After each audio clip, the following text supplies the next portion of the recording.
All right, folks, thank you for being here. This is the first of 2 press conferences we'll have today. Open up the floor right now for Coach Chip Kelly. Andy Anders, 11 Warriors. Notre Dame mixes in a lot of man coverage, probably heavier than other teams you guys have played recently. Just are you guys, get you excited to get your receivers in those matchups and see that look against Notre Dame? Yeah, Al Golden does a great job at that defense. They mix and match their coverages. I think they're one of the top pass defenses in the country. And it shows, and I think they're really well coordinated. Their front and their back end work really, really well together, and that's a challenge that we're going to have on Monday night. Folks, we do have a number of people on Zoom as well that I'm going to try to get to, so I'm going to have to limit you to one question, at least for starters. Pat Murphy, 24/7 Sports. Chip, when you looked back at the Texas game, what were they doing in your more technical eyes to kind of cut down on what Jeremiah was able to do? Obviously, Carnell got free on that a couple times, but just what was successful about Texas's secondary? Yeah, I think they rolled some things to Jeremiah, to try to take him away. There's some bracket coverages and guy inside, guy outside, guy over the top. And Will did a great job of diagnosing what they were doing, and I think Carnell had a huge game for us. Meck had 5, Carnell had 7. I thought the tight ends, the combination of G and Will did a great job. And then obviously the back out of the backfield. So the beauty of what we have here is that we have more than one weapon. So I think the quarterback has to make really good decisions on what they're trying to take away and then adjust accordingly. And I think Will did a really good job of that. So Austin Moore, podcast. Chip, did you say that you gave Will a hard time over the headset after he tripped on the fourth down run? I could have. You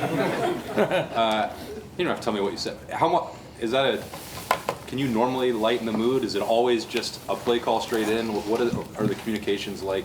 It because depends. He can't respond. He can't respond, so I can say whatever I want. It's kind of like being married. It's reversed. Reversed. So, do you take that opportunity much to maybe ever lighten the mood, or? It all depends on the situation. I can't really pinpoint one thing or another. That was a huge play for us. It was 4th and 2. We had to convert, keep the drive alive. I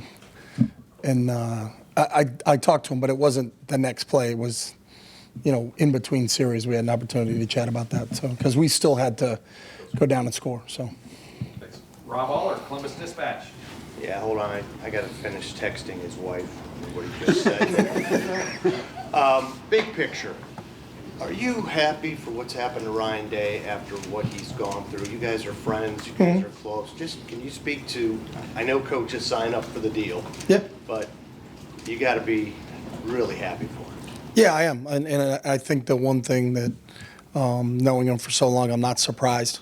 I told him a long time ago he was built for this. He understands the gravity of what you have to do to be a head coach here. And I think he's handled it tremendously. He's the same person every day. I think the consistency and how he shows up here every day and what his mission is and how he drives this entire program, coaches, people in the building, players, whatever, is very, very evident. And we get a chance to play one more game, and that's what the mantra had been since the last game of the regular season.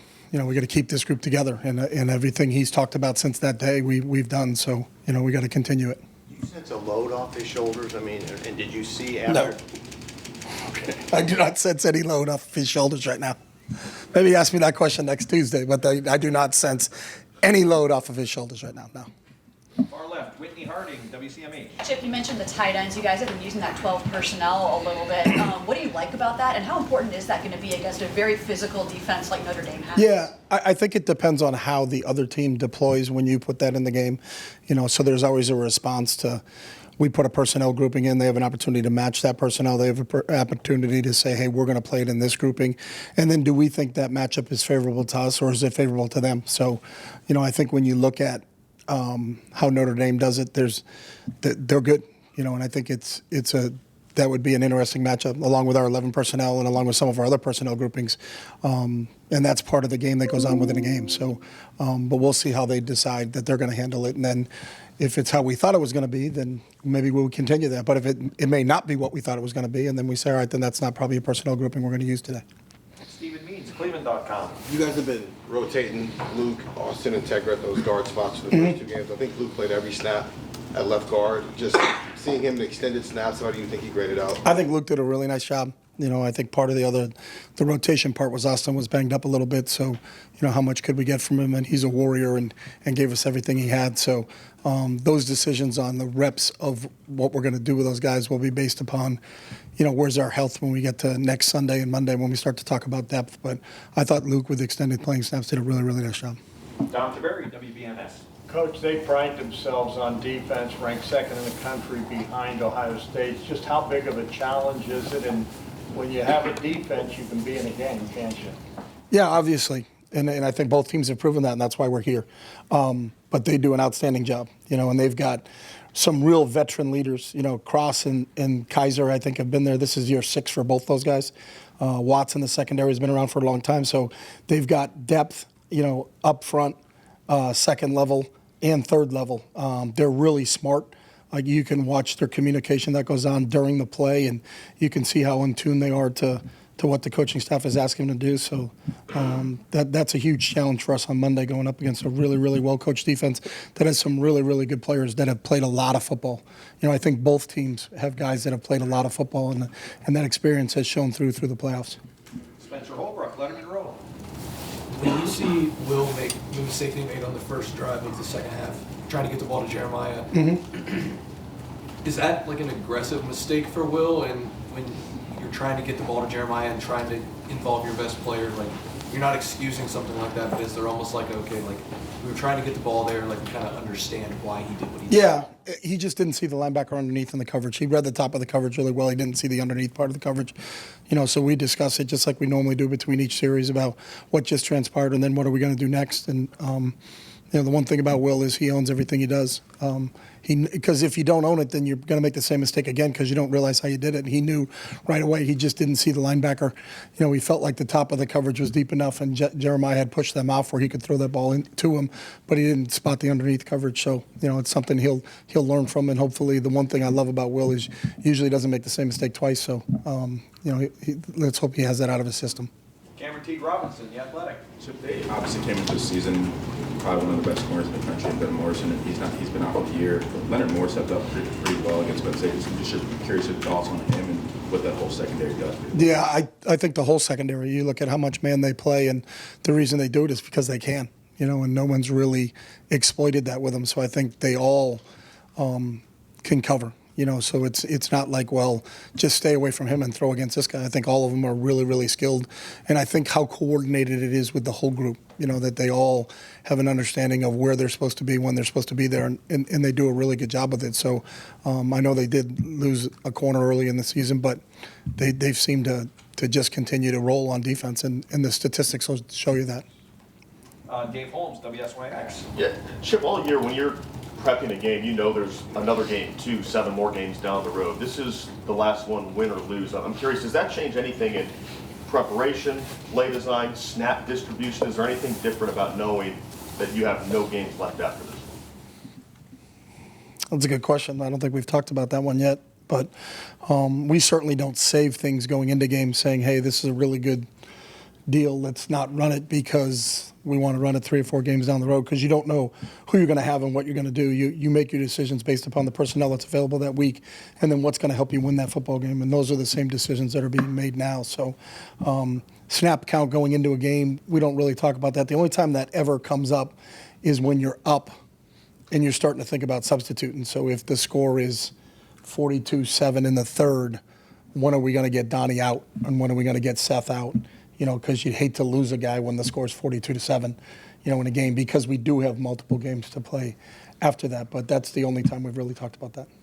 Dylan Davis, Delaware Gazette. After the game, Ryan, talking about that screen, said it was something that was so far from his mind, he's not even sure why you guys even practiced it. What went into the decision to dial that up there in that situation? Well, honestly, there was 29 seconds to go in the first half, and we were on our 25-yard line. So let's see if we can get something here on the first play. If we can, then we'll get into 2-minute mode. But if we can't, then you're probably going to take a knee and go in at halftime. So we thought it was a safe play to run and see if we could pop something.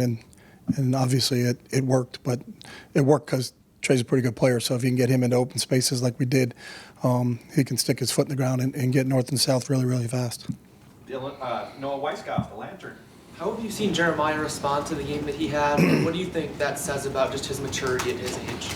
Yeah, he's been great. We practiced yesterday. and he was flying around, excited about the opportunity to go play in a national championship. So he's always a forward-looking guy.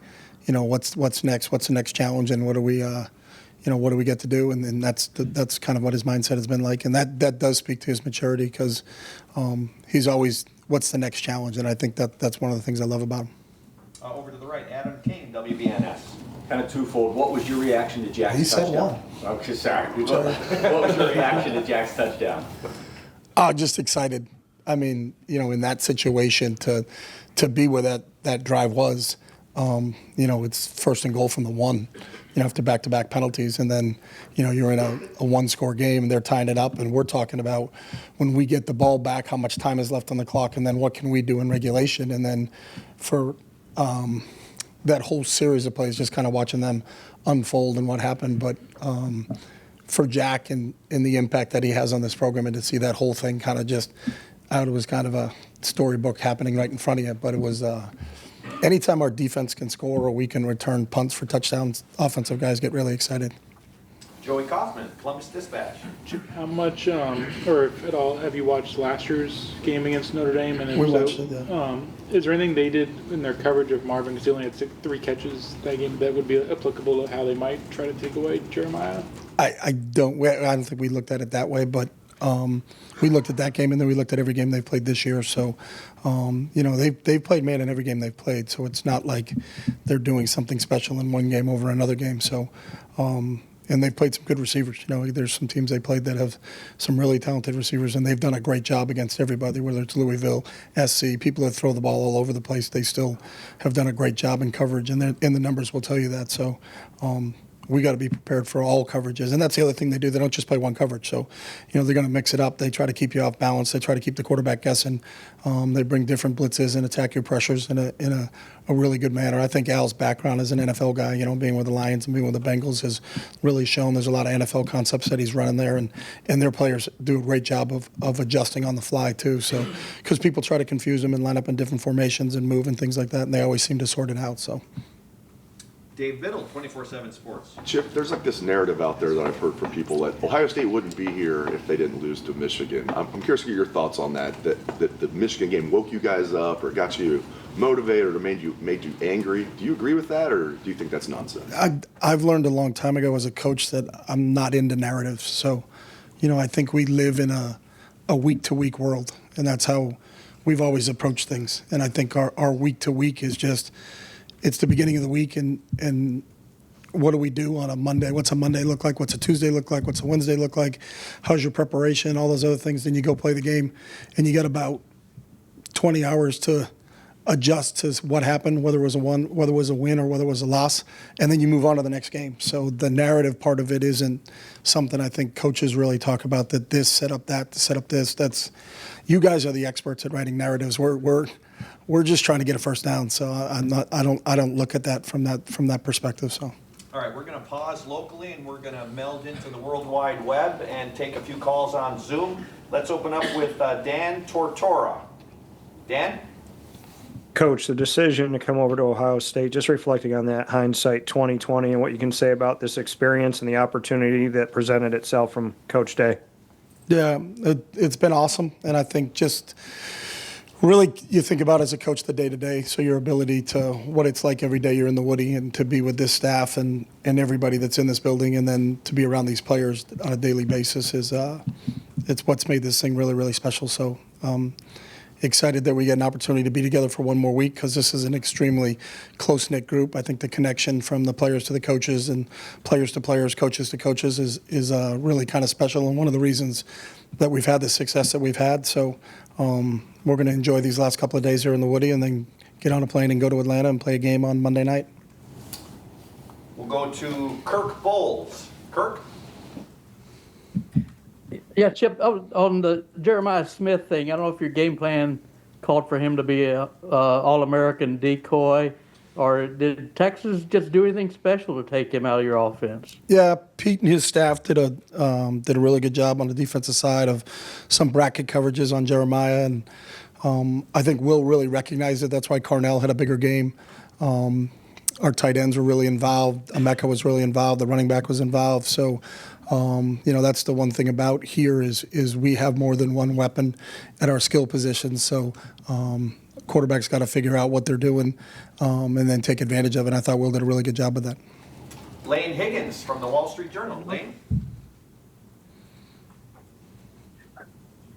Hey there, Coach. One of the things I wanted to know is about Coach Brian Hartline, and obviously it's clear that he has been an exceedingly good position coach and asset to the offense, but one of the things that he has done really well is just develop these guys, regardless of whether they're coming in as a 4 or 5 star recruit, he's sort of able to pull more out of them. So, given that you've been around many different types of position coaches in your time, what does Coach Hartline do that's different or that makes him so good at that specific aspect of his job? Yeah, I think whatever the word is that's better than really, really good is what Brian is. So he's as good a coach as I've been around in all aspects. He can do it all. He can recruit. He can develop players. He can put together a game plan. His knowledge in the passing game is outstanding, and we really lean on him a lot in terms of what we're doing from a pass standpoint. But his ability to develop players, what he demands from them in individual drills, how he can explain to our players how you can apply what you're doing in individual drills to the game itself and then watch that manifest itself is really special. But I think Brian is an outstanding football coach and really fortunate that I got a chance to work with him this year. And our final Zoom call question, Tony Erdman, Buckeye Huddle. Yep, with regards to, you guys have been planning for 16 or 17 games since even before you arrived. When you did arrive, how quickly was that made to your attention in terms of like the running game, and how do you think Trey and Quinshon have operated in this this split system, because they both look as fresh as they did against Akron? Yeah, I mean, we talked about it from the beginning, what our long-term plan was because of how long the season was going to be, and really didn't have any evidence at the college level because at the FBS level, you never played this many games because there was never a 4-game playoff for you to get to the championship game. So, we talked about this being a long season and how do we do that? That was the reason they went out and recruited Q, and he got here before I got here. But how do you distribute the carries between those guys? And they're eerily close in yardage right now. I don't know the exact difference between the two of them, but it's pretty close. I know it was 1 yard going into the Texas game. So, but both those guys are fresh. You're going to need all weapons. You're going to need all hands on deck. We knew this was going to be a battle of attrition, these 16, playing a 16-game schedule. Obviously, we've lost a few guys in Seth and Jimmy, and just like everybody else. But the core of our guys are still here, and they're going to be fresh when we play on Monday. All right, back to Columbus. Joe Nugent, WCMH. On Donnie, he did not allow any pressures against Texas. How much progress has he made since early November to now at left tackle? Yeah, Donnie's done I think really been an unsung hero there in terms of what he's done, because switching from guard to tackle is not as easy as I think maybe some people think it is. It's a totally different game. A lot of times you're out there on an island by yourself. You're also protecting the quarterback's backside, because Will is a right-handed quarterback, so that left tackle position is critical for us. But from where he stepped in and what he did, he's been outstanding, and I think he was he was the offensive player of the game. Him and Trey, they shared that award this past week against Texas. So, in this building, we recognize what he's done and how he's continued to develop. But I think it speaks to his leadership and his whole mission of why he came back here and how unselfish he is, and that permeates through the whole offensive line and throughout the entire offense. And I think we all look at Donnie as our leader on this side of the ball. Stefan Kreisny, Cleveland.com. You're talking about the 4th and 2 run earlier.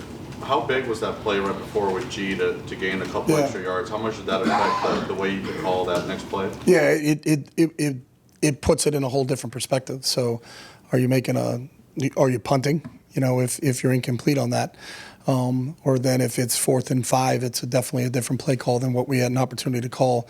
So when you get into 4th and 2, you have the ability to run it or throw it to potentially pick up the first down. So that was big. And I think sometimes you look at games and look at plays that are, sometimes they go unnoticed. But his effort, because he got hit and the yards he made after contact to put it into 4th and 2 was huge. But that's G, and he's done everything since I've been here to just whatever it takes for us to win a game, and whatever role you want me to play, I'll play it. And again, one of those senior leaders that has really stepped up in a critical situation. Bill Landis, Kings of the North. Chip, last couple of games, there's been a little uptick for Quinshon in yards after contact. Hit that nice block on the ball you got to Travion. He was kind of ping-ponging off people on those touchdowns he scored. What does his physicality bring to your offense? And I guess what's it say about him that he's bringing that mentality even though he's not getting the ball 25 times a game? Yeah, and I think he's brought it all year long like that. You look at the run he had in the Marshall game, with the unblocked linebacker, comes to mind right away, and a couple of the other physical runs that, where he set the tone, and I think our players kind of expect that from him, whether he's blocking or whether he's carrying the football. But you got to have a physicality, and to win the whole thing, you're not going to win it by being a passive group, and I think it just sets the tone and shows everybody else that, what those guys are going to do. You look at his block on Trey's run on that play on Friday night against Texas was reminiscent of the block that Trey had for him against Penn State. I think that it speaks volumes to both those guys that whether they're blocking for each other or they're carrying the football in a critical situation down in the red zone, we can count on their physicality and that they're going to deliver a blow to the defense, whether it's as a blocker or as a ball carrier. Dan Hope, 11 Warriors. Chip, when you just evaluate what Will's done this season as a whole, what's impressed you most about what he's done to get you guys to this point? I think his leadership and how he's grown into that role organically. Obviously, almost everybody on offense besides Q and him were already here, and so to come in and just go to work, and I think the players respected his work ethic and the time he put in, and they watched him grow and develop, and the football player he was when they first saw him in the spring to the football player that he is right now. You can see him growing in leaps and bounds. He fit in great with all of his teammates, but they noticed the things behind closed doors, how hard he works at the game, how much he studies football, how he puts ourselves and gives us an opportunity, because he handles a lot of checks for us, and we do a lot of things at the line of scrimmage because he can have that on his plate and he can handle it. And I think his decision-making has really allowed us to do a lot of different things, both run and pass-wise in games. So watching him continue each week we can put more on his plate. And so we're never going to be a play behind because he can put us in the right situation. Has really been a joy as a coach to watch him do that. Bill Rabinowitz, Columbus Dispatch. When you guys lost Josh and Seth, I mean, most people probably thought you guys were in a lot of trouble. What was that a narrative? Yes, very much so. Very much so. I'm learning. Yeah, there we go. Thank goodness we were just day to day. What did you do, and Justin and Ryan and the players do to kind of get it together and not be a liability? I mean, it's schematically, mentally, whatever it might have been. Yeah, I think it's a combination of all of it. When you now have different players, different personnel pieces in there, what do they do well and how do we actuate that? And then how do we kind of protect maybe what a weakness is on those guys, because you got two different guys in there. So, it wasn't at the same time with both those guys. So there was a transition there for a little bit when Jimmy went down and Donnie moved out and Carson jumped in at guard and Seth was still there, really kind of running the show, and I think kind of helped us weather that storm initially. And then when we lost Seth, bumping Carson in, and then starting to rotate the guards, it was a whole nother thing. So, kind of two separate things, but I think Justin deserves a ton of credit for what he did and how he worked with all those guys, and I think they got a really good understanding of what we're trying to get accomplished, and I think our job is, to try to put them in position to make plays and then let them go play, and I think they've done a really good job with that. So, that speaks to the depth of this team. We knew it was going to be tested when you play this many games, but the fact that we could weather that speaks to really how that whole old line and the cohesiveness of the entire group. So. And finally, Tim May, Letterman Row. Hey, can I ask just two fast ones? Number one, following up on that, Justin Fry told me that one of the things that stood out to him was the way Will stepped up in a leadership way with the offensive line when Seth went down. Mm-hmm. You were out there on the practice field or wherever it happened and stuff, but what did you notice from that dynamic also, a quarterback literally taking ownership of a situation there and instead of hanging heads, going the opposite direction. No, I think it's a good point. I think one of the things Will is conscious of, what's going on. He's very aware. And so not only did we lose a great player in Seth, we lost a great leader in Seth. So, there was a little bit of a vacuum from a leadership standpoint. And so Will did a great job. And I think between Will and Donnie, those are the two real leaders, those guys up front, and bringing those other guys along with them. So that was evident to us after Seth went down, both Will and Donnie kind of stepping up and filling that void with losing Seth, because Seth was such a great leader for that group up front. Yeah, he's a Remington Award winner, too. The other thing, like Tony Gergerman asked you this a while ago, but I wanted to follow up on this aspect of it. What is it like as a offensive coordinator to be going into the last game of the year and all of your weapons are available to you, it appears, and your offensive line has found itself over the last 4 games? What is that feeling like as you sit there in your office and look at your playbook, your pad, or your computer, whatever you have your plays on, et cetera? Do you feel like the whole world's open to you? Create. I mean, what is that sense? You do until you turn the tape on and look at their defense and say, I don't know if that play is going to work against them. I don't know if that play is going to work against them, just because of how good they are defensively. It's the one thing in our week of preparation and going into it is just, how much respect we have for Notre Dame's defense and what they can do and what they've done against everybody they've played. You watch those guys play. As a fan of football, you just kind of admire how cohesive that entire group is, and then how hard that group plays. So credit to Marcus and Al for what how those guys got those guys playing right now. But the last 2 games, y'all seem to have had an answer. I mean, if people do take this away from you, you've got that. I mean, do you feel like you've got that going into you understand what I'm saying? I understand exactly what you're saying, but I don't know any coach that ever feels like that. I don't think there's any coach 6 days before the national championship that thinks, I got this. I didn't mean that. Yeah, you did. Yeah, you did. Well, not everybody has a Jeremiah Smith, a Carnell Tate, and a Emeka Egbuka, for example. I know, and we're really, really, really happy that we have them. But we also have great respect for who we're going against, and it's going to be a battle. And I think that's the great part of it. You have the 2 best teams in football playing against each other. And it wasn't voted on that these 2 teams play. It was earned by both teams. So, it's an opportunity to go against Marcus and Allen, what they're going to put out there defensively, and then those players. You watch Cross and Kaiser and Watson, the rest of that group play. As a fan, I admire how hard that group plays on defense. So, and if you're a competitor, that's what you want to play against. You really want to get an opportunity to play against the best. So we played 2 SEC teams and got an opportunity to beat them. We played the number 1 team in the country and we beat them. So now this is the next challenge, and the next challenge is an outstanding Notre Dame team, and we're excited about the opportunity to go play it. Coach, thank you very much. Thank you. Thanks, Jim.